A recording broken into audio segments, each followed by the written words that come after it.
ഇപ്പോൾ ഒരു കാര്യം ബോധ്യായി. മടിത്തട്ടിലെ ചാക്കോച്ചൻ പറഞ്ഞ പണമുണ്ട്. അതാ ഇത്രയും കാലം കീരിയും പാമ്പുമായിരുന്ന നിങ്ങൾ രണ്ടുപേരും ഒന്നു ചേർന്ന് ഇല്ലാത്ത നുണയും പറഞ്ഞ് ഞങ്ങളെ പറ്റിക്കാൻ നോക്കണം. അത് വേണ്ട. എല്ലാവരും ശ്രമിക്കട്ടെ, ബാക്കിയുള്ളതിന് കിട്ടും.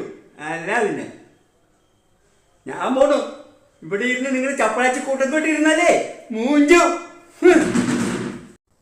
ദേ, ഞാൻ ഈ നാട്ടുകാരനാ. ഇത് രണ്ടും ഭൂലോക തരികടകളാ.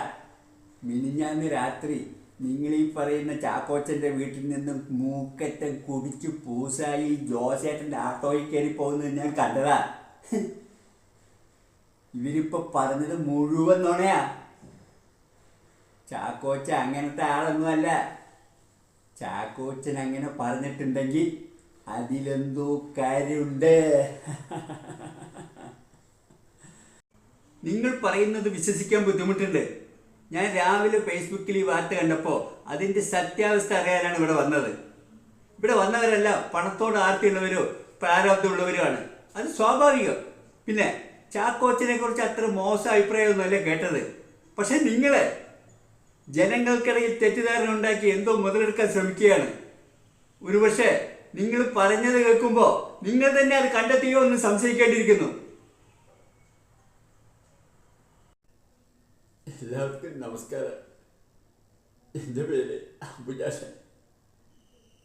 ഞാനൊരു ക്യാൻസർ രോഗിയാണ്. 100 കിലോമീറ്റർ ദൂരെ നിന്ന് വരിക. ഇവിടെ ഇങ്ങനെ ഒരു സംഭവം നടക്കണമെന്ന് അറിഞ്ഞ് വന്നതാ. മരുന്ന് വാങ്ങാൻ വെച്ച കാശെടുത്താ ഇങ്ങോട്ട് വന്നത്. ഞാനും എന്തൊക്കെ കിട്ടുന്നു പ്രതീക്ഷിച്ച് വന്നതാ. പക്ഷെ നിങ്ങളൊക്കെ പറയണത് കേൾക്കുമ്പോൾ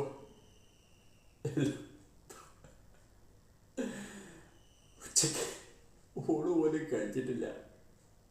തിരിച്ചു പോകാൻ വണ്ടിക്കൂലി പോലും ഇല്ല.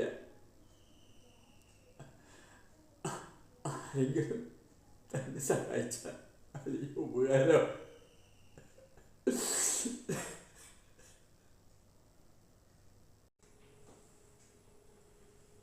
കഴിഞ്ഞ 10 വർഷമായി ഞാൻ മണിത്തട്ട് പഞ്ചായത്ത് പ്രസിഡന്റാണ്.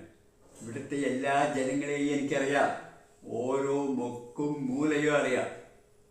ഇന്നലെ ഏതോ ഒരു അജ്ഞാതൻ ഫേസ്ബുക്കിൽ വ്യാജ അക്കൗണ്ടിൽ വ്യാജ സന്ദേശം ഇട്ടപ്പോൾ അത് കണ്ട് ഓടിയെത്തിയ നിങ്ങളെ കാണുമ്പോൾ എനിക്ക് സഹതാപമാണ് ഉള്ളത്. ഞാൻ ചോദിക്കട്ടെ, ചാക്കോച്ചനെ കുറിച്ച് നിങ്ങൾക്ക് എന്തറിയാം? കഴിഞ്ഞ 3 വർഷമായി മാനസിക രോഗത്തിനുള്ള ചികിത്സയിലാണ് അദ്ദേഹം. അറിയോ? എന്തിനേറെ അയാളുടെ ക്രൂരത സഹിക്കാതെ സ്വന്തം ഭാര്യ പോലും വഴക്കിട്ട് അവരുടെ വീട്ടിലാണിപ്പോ.